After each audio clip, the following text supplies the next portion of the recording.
after the half marathon, I thought it was over, but the coffee kicks in, and then whoa, unbelievable. This is what the sport is all about. I'm so overwhelmed with emotions. Whoa. Yeah, fantastic. I can't believe it. Yeah. How I catch Matthias. He was so strong all day. Yeah. But final kilometer. What a thriller. A huge honor for me to have the winner of Ironman Copenhagen 2025, Finn Grosse-Freese aus Deutschland, from Germany, here on the podcast. Welcome, Finn. Yeah, thanks for being here. Yeah, and it's pronounced Finn Grosse-Freese. Grosse-Freese, okay. Freese, Okay, not Freese is mouth, isn't it? yeah. Frese is in yeah. It's not the right pronunciation. Okay, Freese. luckily I heard another podcast. It was hard for them to pronounce as well, so Yeah. it's not just me. But actually, when we talk about names, Finn is a super Danish name, and I had to Google, and it said that around 2000s in Germany, Finn was a super popular name. So you are actually one, because I know you are from 2001. So you are one of the very popular Finns. But you don't have no relations to Denmark, no relatives in Denmark? Not really, but I have a really long surname. So yeah, it's a short name, and my dad is Björn, Oh, and I have a little brother, and he named Matti. So two Scandinavian names, and yeah, but we love Scandinavia too. So yeah, Sweden and great. Denmark. Yeah. And the funny thing is, when I started to think, I have a son, and his name is Wilhelm, which is a German name, so can also go Yeah, the it's other name. And I crazy. call him Wilhelm, and you Germans give your children Scandinavian names, so we sort of exchange a little bit, and we are going to talk a little bit more because you actually you were born and raised super close to the Danish border in Rostock, and we are going to talk about that. But I think we should start talking about what happened Sunday. What a fantastic race! So will you have time to think about it? Will you go through the race? You were at the front already from the swim. So so in your own words, take me through the race. Yeah, I still can't believe it. There was so much going on Sunday. Yeah, yeah. I went out of the water on first position. So yeah, that was the original plan, our race plan from my coach and I. But I had not the best bike legs. So yeah, I have to change a little bit my race plan because Rasmus from behind came and we pushed so hard, and yeah, like I said, I had not the best bike day, and then I had to go all in on the run to win this race, and I never stopped believing. And yeah, in the end, 1K before the finish line, I overtook Matthias, and it was unbelievable to cross the line with Thor's hammer. Yeah, Yeah, a really special moment. And after the race, I Googled the time because I never looked on the watch. yeah, And yeah, it was German record. And I broke exactly. the 4-year-old German record from Jan Frodeno. Exactly, a legendary record. So, did you get a lot of messages on Instagram from German triathlon fans? Like, wow, now you are in. We're talking legendary territory here.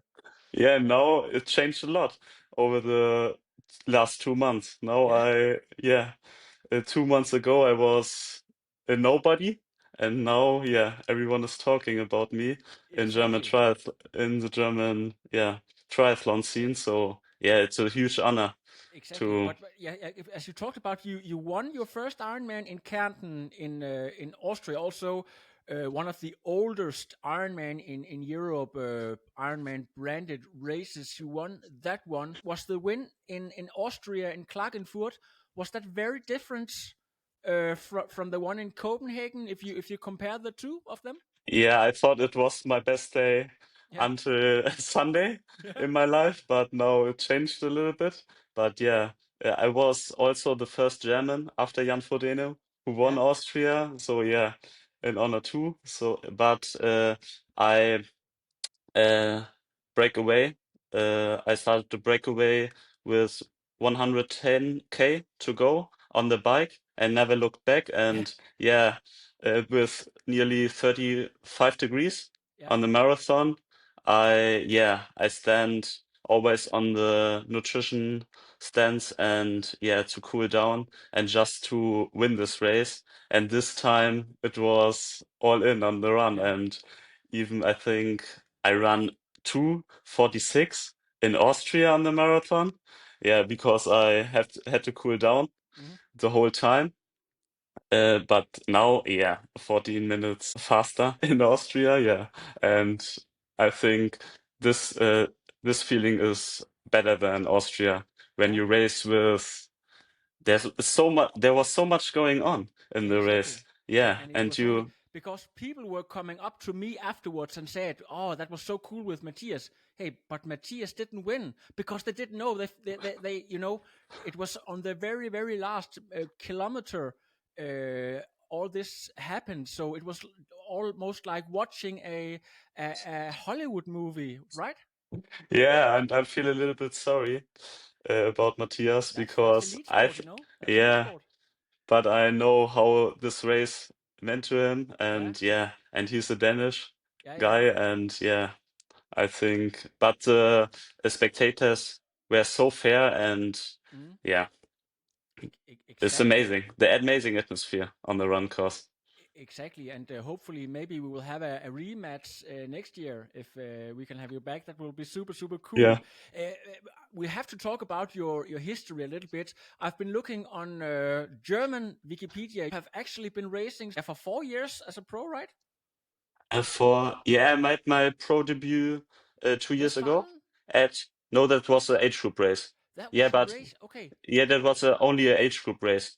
So I so turned pro okay, 2 years ago, and my first pro race was Ironman Hamburg, the European Championships. okay. You have raced like 9 Ironmans, and you are only 24. Yeah, and So Nice in 3 weeks is already my 10th. So yeah, yeah, yeah, that's I that's don't that's know secret. how I do it. Is it true that you were actually originally a middle distance runner, or did you No, have that's any swim? completely bullshit. No, but I have a swim background. But I've doing sports my whole life, Yeah. and yeah, I began with swimming, competitive swimming, when Yes. I was 9, but I was not so good, and the swimming is really tough Yeah. to get to the top. But and then I transitioned to triathlon at the age of 13, Yeah. and after 1 year. I improved my running a lot, and then I went to a sports boarding school, Yeah. yeah, in Neubrandenburg. It's in the east of Germany, Okay. Near Berlin. Yeah. Yeah, and then I finished my high school there. Yeah, but I was not so good in the drafting legal races Okay. because my first race I was I found myself on the street, yeah, Okay. and after that you think about all the time when you cycle in Yeah. the group, and I couldn't show my full potential. Okay. And after the school, it was Corona. Then Strava became famous, and Yeah. compare to other pros, and then you thought Exactly. about, yeah, maybe you can turn into pro. Exactly. And But the first time I heard about Rostock, where you grew up, that's of course because I'm a little bit older than you, and I remember the '90s. Jan Ulrich was a phenomenon. He was like the in Denmark we called him der Kraftwerk aus Rostock. So that was a famous sports city. And later I was also a big fan of the Reilert brothers, Michael and Andy Reilert. So is Rostock famous for producing, sports talents? And of course, you have been growing up after the reunion of the two Germany's East and West. But growing up, was there still a little bit of that Eastern training culture left when you grew up? Maybe. yes, I think so. We have a huge cycling tradition, Yeah, yeah, and yeah, also a huge cycling club here, but more focus on the track yeah, cycling. but also a huge triathlon community. And yeah, and then And Andy swimming, Relat, maybe? I I would, don't know. yeah, swimming too, but not now. Okay. Yeah, it's just now is a little bit complicated here Yeah. in Rostock with the Okay. youth athletes. And Andy was the reason why I turned into triathlon. And when I watched it, when he finished second, I Yeah. think it was the last time he finished second. It was the reason why 2015. I That's 10 years ago. yeah Exactly. that was a special moment for my career. Yeah. Now, Yeah, yeah, for me and too. then I transitioned to triathlon, and I love it until now. Exactly. And he's just like this super nice guy. And I think Mhm. he's maybe the best athletes who didn't win Kona. I think he has like 5 second places in Kona. So he was just so good. And I really understand why he was a role model for you. Yeah, he's definitely a role model, not Yeah. only for his sport achievements, but for as he is a human, a Yeah. special human being. He is so friendly, and when we talk to each other, when we see each other here in Rostock, and we go for a run or other thing, he is Yeah. so friendly and such a nice guy. Exactly. I have a little bit of a funny story because when Michael and Andy they were killing it, and journalists, they wanted to know what are you guys doing? How are you so good? And Michael, he just said, well, when I go biking, I just look at the clock, and when I go back, I look at the clock again, and I know I've been training for 3 hours. So this was his way to say, well, I just go out and train and just go by feel. So is that maybe only for him, or was that sort of the way you guys did it there in Rostock? Did you have a special way of doing stuff? Can you talk about that a little bit? I really don't know, but I think maybe it's the weather because we have no hills and it's all the time wind and rain. Yeah, So you have to stay strong yeah, in the exactly. mental aspect. Yeah, I think you are also, as a Danish guy and also as a Scandinavian, we all exactly, know this feeling all exactly. the That time, rain and wind. Yeah, exactly. I You think. have to be be used to that. You turning professional. Do you have a special coach, or who are you working with exactly? Yeah, I work with Björn Giesmann. Ah, from Yeah, Hamburg. yeah, from Hamburg. Yeah, He yeah. was a coach from Patrick, and after they go away, I take my chance, and Just go. 1 year, and we achieved a lot of things Except in for this how long? time. For 2 years, or how long have you For been working? 1 year, Only for 1 year. just before Kona, but in Kona Okay. we couldn't show what. Yeah, So when Patrick left, you thought there's a spot open. I yeah, go. he's one of the best coaches He in the long distance, and absolutely is. He absolutely. So I believe he's still working with Cat Matthews and a couple of more. Jan Startman Jan and me. Stratman, yeah. Yeah, So are you training with Cat and with Jan Stratman as well, or no, no? Only no, you. yeah, only you, only me. Yeah, yeah. Yeah, only So me and swimming in my swimming club with yeah. the youth swimmers. Okay. So they go to school and Exactly. I swim in the but it helps me really a lot with my swimming performance in the last Exactly. year. But are you a kind of guy, a little bit of a lone wolf? You love to go out there on your own, to be on the trainer and have your own thoughts instead of going out in large groups. What kind of a guy are you? Yeah, I'm this type of guy. Yeah, I Like love it. Anne Haug. I Yeah, think yeah, like Anne Haug. And yeah. Anne is from Bayreuth. He is original from Bayreuth. So I study in Bayreuth, and it's Is she actually a role model for you as well, Anna Haug? yeah, I think so. Yeah, yeah. Andy Relat and Anna Haug Yeah. are my role models. I think so. Exactly. In the She is way one of of the most yeah, yeah. professional and most. I interviewed her in. She did Copenhagen actually in 2019. Yeah. That year she won Kona. Yeah. and she was just you wouldn't know that she was this world champ. She was just so nice and so Yeah, professional. but that's the reason why I chose Copenhagen too. Because in this year, yeah, but he had, I think, 10 weeks after Copenhagen Yeah, until Hawaii, and now I have only 3 weeks. Yeah, yeah, it's exactly. it's really close, but yeah, Yeah, but I think you'll do. Can you talk a little bit about Bayreuth? I was googling, and I think it's 80 kilometers north to Nuremberg, right? So yes, what's it like living there? Is there any? Yeah, is it a great training place? yeah, we have perfect training conditions there. Perfect. Yeah, I have a swim time all around all the time, yeah, and I can go to the swimming hall when I want, yeah, and the cycling conditions are perfect. yeah. We A little bit have a warmer lot, than up in north. yeah, Yeah, yeah. warmer, and we have hills. And Okay. yeah, now I can win races like Austria with a little bit of technical courses. Of And course. Yeah. before a Bayreuth, I can't ride my bike in the Okay. technical aspect. It's yeah, I don't know what's the most famous place for German athletes to train. I don't know. I Oh, think okay. near Freiburg or Saarbrücken, Ah, but okay. there are centers. But yeah, Yeah, I train on my own, and I think Bayreuth is a perfect place yeah. because it's also a little city with only 20,000 Wow. uh, citizens. Yeah. So it's really easy to get out of the Hmm. town and have no real. And I live next to the university. Yeah. When I go to the university, Yeah. that doesn't.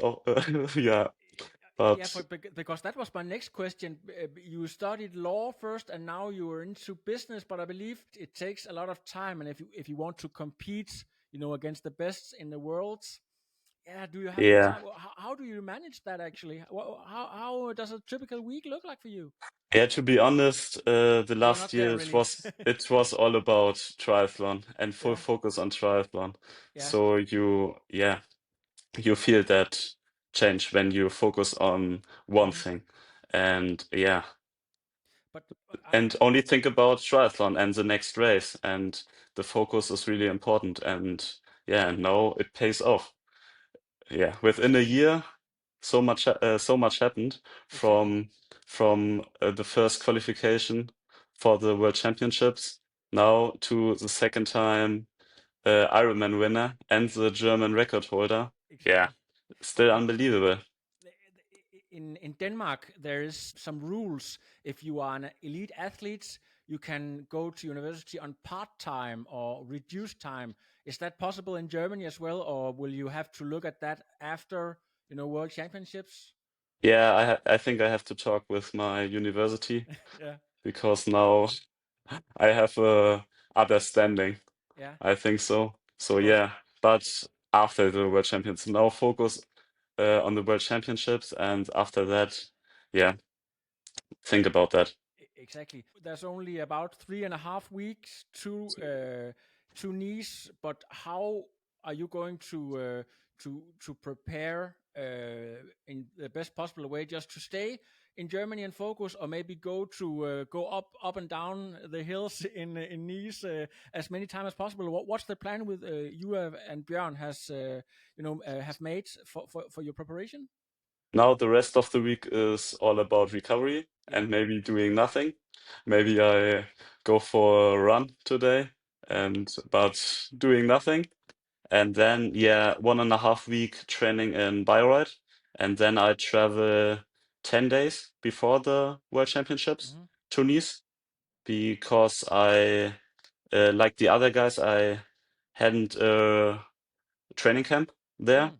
So yeah, 4 or 5 days Hmm. I stay in the mountains Yeah. for a quick race course check, Hmm. and then go to Nice to the promenade. Hmm. Yeah, in Nice, I think n- it's a little bit tricky to get to the race course, and then I stayed at the race course in the mountains, and yeah, 10 days before the race. maybe a small training camp there, 5 or 4 days, to getting used to it, to the downhill part and also to the uphill part. It's perfect. But now you have been winning Copenhagen super flat, Austria a little hills but still quite flat, and now there's a technical race. So what do you think? What's your chances? How do you think if you close your eyes and mentally compare yourself to the other top names? How do you see the race in Nice unfold? I think the race course suits me really well. Yeah, I will have a fast swim. I think on this course you have to pacing yourself oh really yeah, well, and that's my quality. I'm not this guy of hanging in the back of the group yeah, and yeah, but doing my own tempo, yeah. my own tempo on the uphill, and then yeah, I think I have really good chances when the downhill goes well. But yeah, yeah, we will see Yeah, how but the you downhill don't have part no suits fear me. because, of course, things can happen. But you have no fear as long as you are in the race. You're a young guy. You have you don't race with your heart up in your throat because of nerves. I don't know. I have fears, but Okay, only in training, okay, to be honest. Now it changed a little bit over the yeah, years yeah, because now I know how to handle my bike, and yeah, we will see. yeah. And I'm looking so much forward to it. Have you over the winter been watching the race from 2 years ago with Sam Laidlow on the turbo for motivation, or have you been studying the other guys, try to for extra motivation, stuff like that? not really, I'm No. not this guy. I'm just On focusing your on myself, yeah. and yeah, we will see. And I have no fear for the big guys. Oh, absolutely love that. You actually qualified as for Kona in your very first year as a pro? No, in my second, In your Frankfurt second. last year. Okay, yeah. But Ironman Hamburg, Jan Frodeno was the reason why I chose this race Okay, as yeah. my first pro Exactly. race. And Yeah. when you did one long distance, it's over, I Yeah, yeah. think. Middle distance is not my type. I think the mental aspect is the thing that I love about Ironman because you have to focus all the time on yourself and keep believing, and yeah, I love Exactly. that. Actually, I believe in for 2 years ago, you actually you had a fourth place in which race was that? Ironman Italy. Yeah, Ironman Is that Italy. in Italy, right? Yeah, in Yeah. Italy.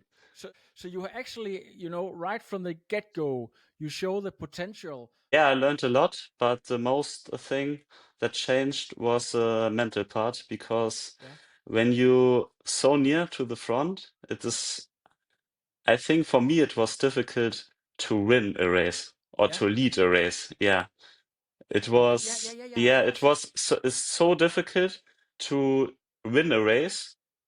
Not just the second or third place. I think it's easier than actually to win a race, and This is really important, that's Finn. the This is point. Yeah, I think that's the most important thing, the mental part of it. Because I know all the time I can do it in yeah. training, but it's another thing to show it in the real competition and in the race. Mm, And yeah, I think that's changed over the years. mm, And yeah, now I have also the consistency with mm, Björn. Every race, Roth was not the best race, mm, but a sixth place is not that bad, I mm. think. Exactly. It's very difficult to have that switch in your mindset. Now I'll have to think of myself as a potential winner here. Yeah, I think that's the most important thing. And Yeah. it's also not the end after Copenhagen. Now it's Nice, and Yeah. Yeah. you think about how it is to Exactly. maybe become a world champion one day, Yeah. and then you achieved Exactly. all the things. From having one race, it's easier to win the next time. You can say. Yeah, maybe it's difficult for other athletes, but Yeah. for me, when you won one race, you have another other mindset. Yeah, Mm. and before Copenhagen, I just want to win this race. I told my coach Björn just before the race, yeah, I win this race, Yeah, yeah. and And you did. yeah, I did it. Were I've you kept. were you on the phone with him the same day, or I don't know? Was No, he he? was there. He was He there. was actually Yeah, there. yeah. Okay, giving you splits. Yeah, he took the no, but I think he was more nervous than me. Yeah, Yeah, it was.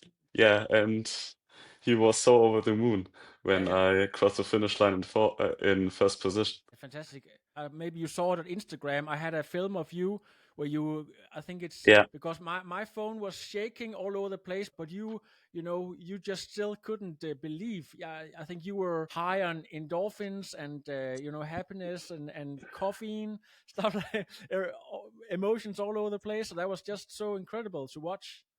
yeah, but just a few seconds after it was over. Yeah, yeah, yeah, yeah. But That's it was definitely worth it. It was the exactly. craziest feeling I've ever had. Exactly, and actually, when you talk about it, I was thinking maybe should I take a picture of you, like you know, in the chair being absolutely empty? But I think I didn't want to get this picture out.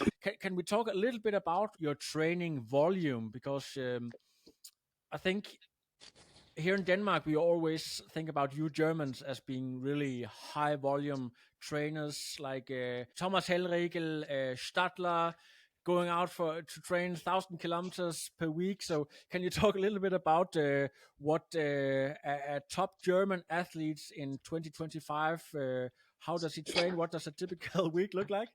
Yeah, it changed a little bit because before Björn, I trained a lot, Yeah. nearly 30 hours per week, but Hmm. now I think I averaged 20 hours per week. Wow. Yeah, only 20 hours. Yeah, because I had a really good winter, Yeah. and then I raced Texas. I was in my best shape ever. Yeah. Yeah, and then I punctured two times, and the race Okay. was over. Yeah. And after that, we changed a little bit our season plan because the original plan was to race the Ironman Pro Series Yeah. and to battle against the best. Hmm. But after, yeah, I crossed the line with I think 8:12 or 8:20. Yeah. Yeah, not that good. But yeah, and after that, we thought I'm so fit, I didn't need to train. I just racing, Yeah. and then yeah, now it's yeah, Copenhagen was my fourth long distance, and it works. So yeah, we So changed a little bit, and the body. I feel it in the race, but after race week, the body comes perfectly around just before the other race week. So exactly. I think we timed it perfectly. 3 weeks after Texas, I raced Chamonix Yeah, that's true. against when Christian Högenhau. crashed the bike course. Yeah, Yeah. and never looked back. Then 2 weeks later, I raced in Kraichgau. Yeah. Then another 3 weeks later, I won my first Ironman Pro race in Austria. 3 weeks later, yeah, I raced Roth, and after Roth, Incredible. uh, I thought about 10 weeks until Nice. It's so long. I Exactly. have to race another, yeah, Ironman. And yeah, I chose Copenhagen, and it worked out perfectly. It's So yeah, very interesting strategy. So, but limited training, 20 hours, but a lot of racing actually. yeah, you can train between two long distance Yeah. in this short time. So after Roth, I did 2 weeks nearly nothing, so a Hmm. mid-season break.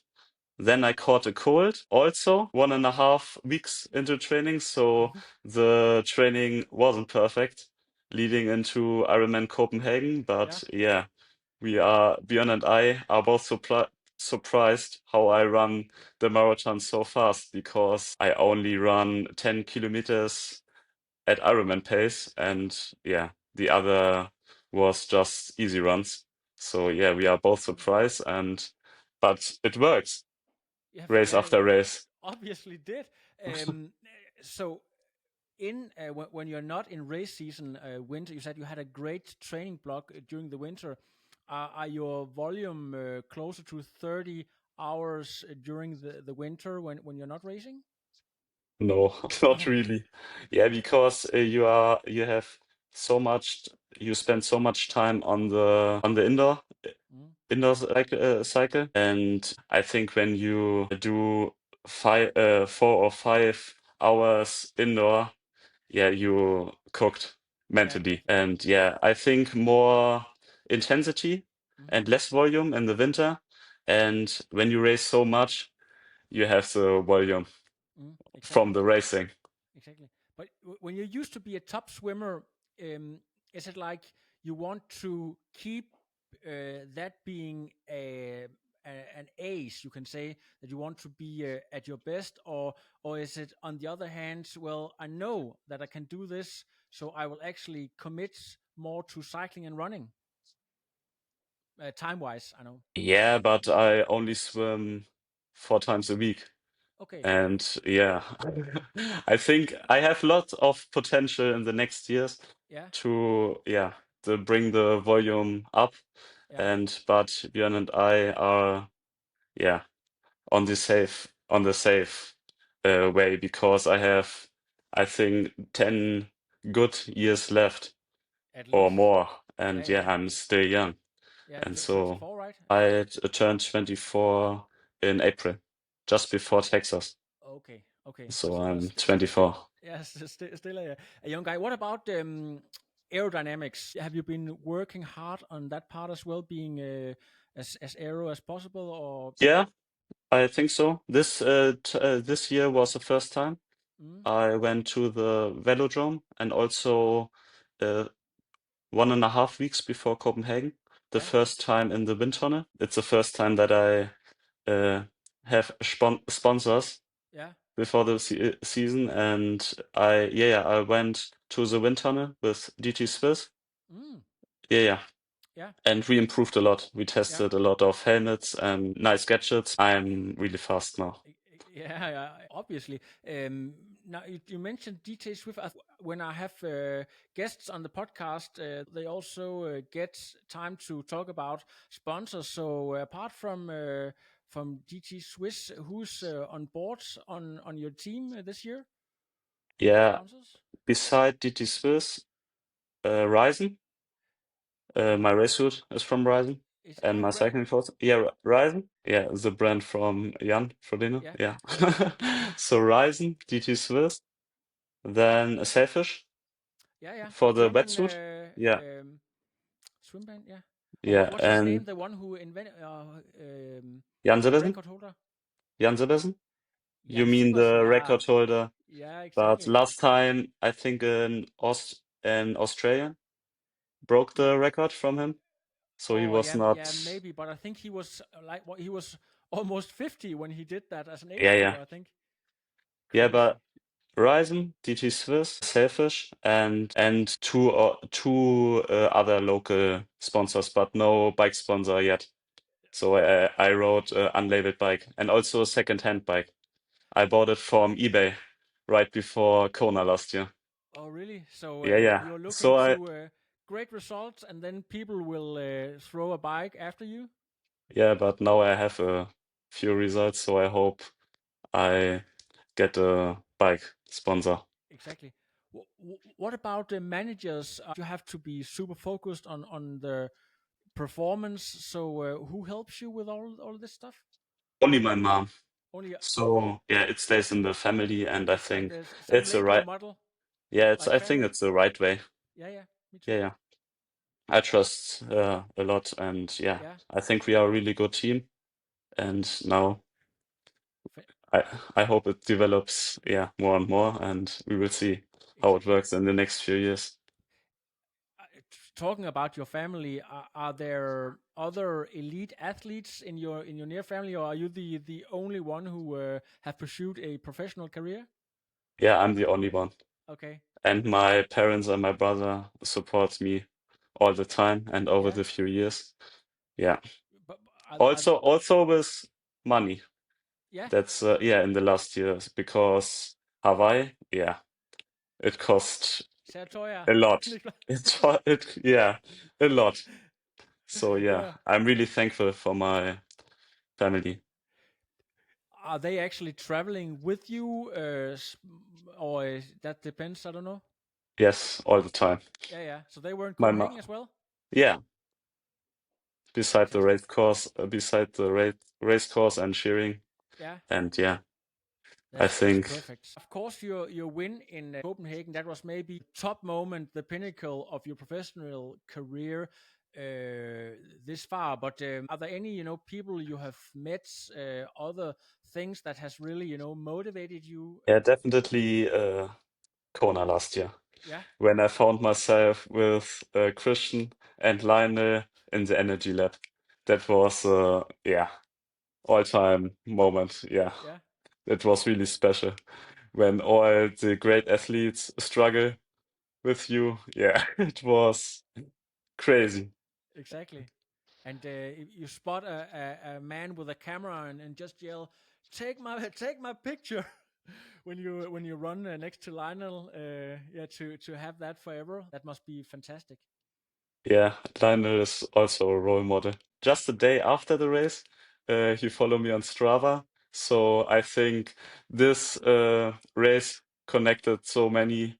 And when Ben Canute and I saw each other the day after the race, and there was just silence Yeah, at the beach, we know, yeah, this race is something special.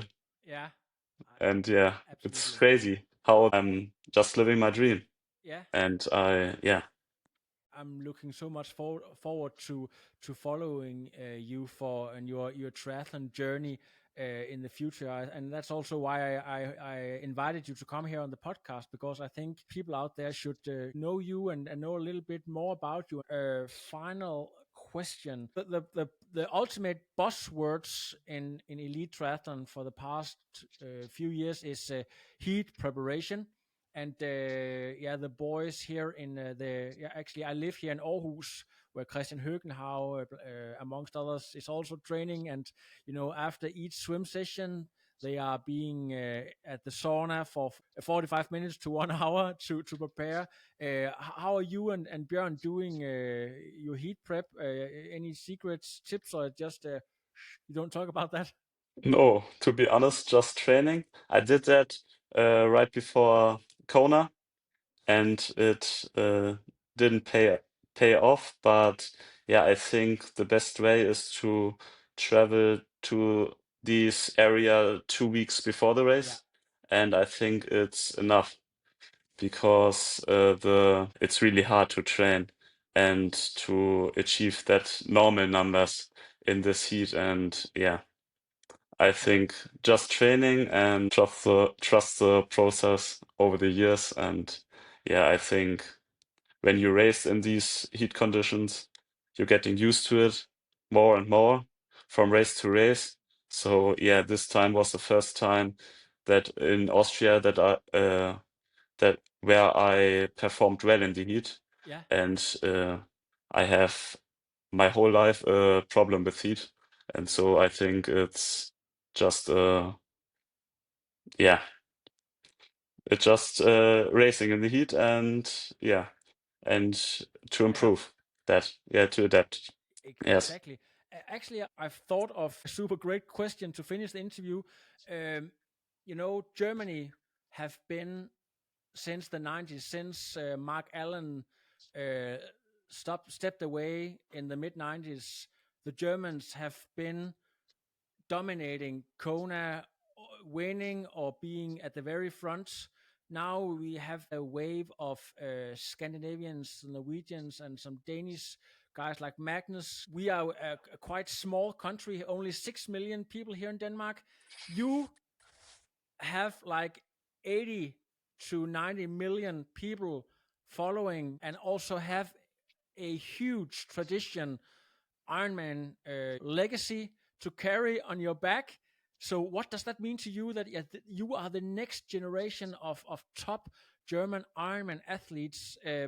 Does that make you a little bit nervous, or do you think that's fantastic? I'm not really nervous about that, but yeah, it's really cool. Yeah. I think, yeah, the level is getting higher and higher, and to be part of it, is something really special. And Yeah. yeah, a few years ago, yeah, 8 hours was special, and now we are under 7:30, and Exactly. I think it never ends. It's a never-ending story. When they push like 500 watts, then you will stay to your own plan and then see you later on the marathon kind of guy. No, I pushed the watts too. Okay, you want to Because be in the mix. want to be in the mix. Yeah. But yeah, Nice is something. It's another race, and Yeah. the pacing is in Nice more important than on other races. So yeah, we will see who pacing himself the best and will Exactly. win. I will ask you, Finn, if you manage to go, let's say top 5. Let's hope for a little bit more, but I would say if you go top 5, you have outdone yourself, and you should be super proud. But I would love to have you back. Actually, if you go top 5, then we can have a world championship edition. Finn, thank you so much for taking the time to speak with me here on the podcast, and we'll be seeing a lot more of you, I'm sure. Best of luck at the Ironman World Championship in Nice. Thank you very much. And for you guys watching, stay tuned.